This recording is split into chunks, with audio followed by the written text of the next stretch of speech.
नमस्कार दोस्तों, हिंदुस्तान उदय YouTube platform पे आपका बहुत बहुत स्वागत है। मैं हूं प्रदीप डबास। दोस्तों, करीब एक महीने पहले हुए दिल्ली विधानसभा के चुनाव में क्या दिल्ली की महिला वोटर्स के साथ धोखा हुआ है?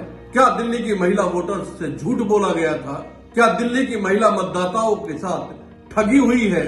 क्या दिल्ली की महिला मतदाता अब खुद को ठगा हुआ महसूस कर रही है? आप सोचेंगे ये सवाल क्यों पूछा जा रहा है? ये सवाल इसलिए पूछा जा रहा है क्योंकि भारतीय जनता पार्टी ने सत्ता में आने से पहले कहा था, वादा किया था, आश्वासन दिया था दिल्ली की महिला मतदाताओं को कि जैसे ही सरकार आएगी पहली कैबिनेट में 2500 रुपए प्रति महीना हर महिला को जो 18 साल से ऊपर है उनको देने का काम किया जाएगा। दोस्तों, कल से ये योजना लागू होने जा रही है, यानी कि 8 मार्च से इस योजना के लिए रजिस्ट्रेशन शुरू हो जाएगा, फॉर्म भरे जाएंगे।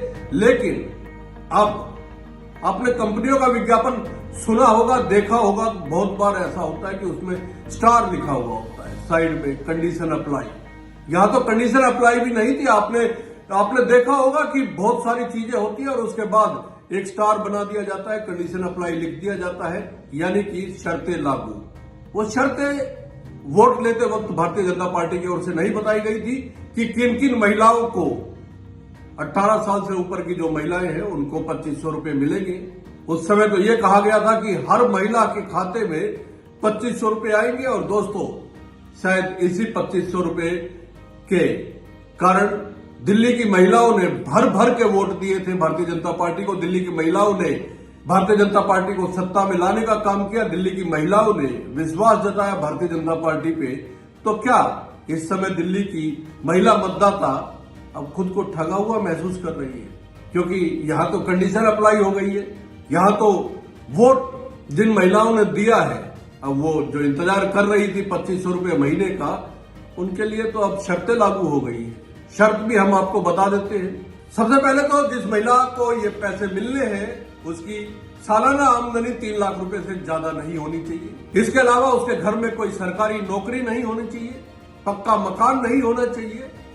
ये इस तरह की शर्तें लगा दी गई है। इसका मतलब ये है कि दिल्ली में 70 लाख से ज्यादा महिला मतदाता है और इनमें से सिर्फ 20 लाख महिला मतदाताओं को ही इस योजना का लाभ मिलेगा। दोस्तों, वो फॉर्म याद है आपको, जब वोटिंग से पहले प्रचार के दौरान भारतीय जनता पार्टी की ओर से घर घर भिजवाए गए वो फॉर्म, जिसमें ये कंडीशन तो अप्लाई नहीं थी।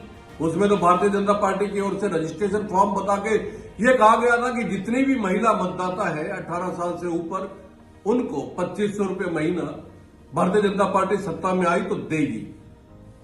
लेकिन अब शर्तें लागू हो गई है और शर्तें भी ऐसी है कि मैक्सिमम, ज्यादातर, अधिकतम महिलाएं जो है इस योजना से बाहर हो जाएंगी।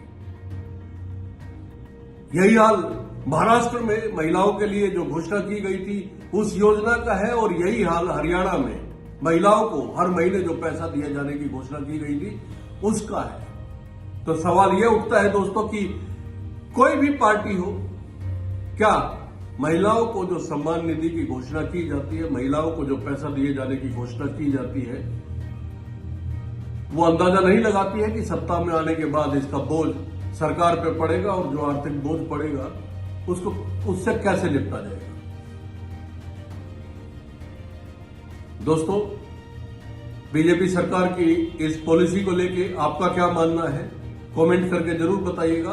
और क्या सरकारों को सत्ता में आने से पहले, पार्टियों को सत्ता में आने से पहले इस तरह की जब वादे किए जाते हैं तो उनको खुल के नहीं बता देना चाहिए? यह भी एक सवाल है। तो अपने कमेंट जरूर कीजिए, बताइए हमें कि आप क्या सोचते हैं।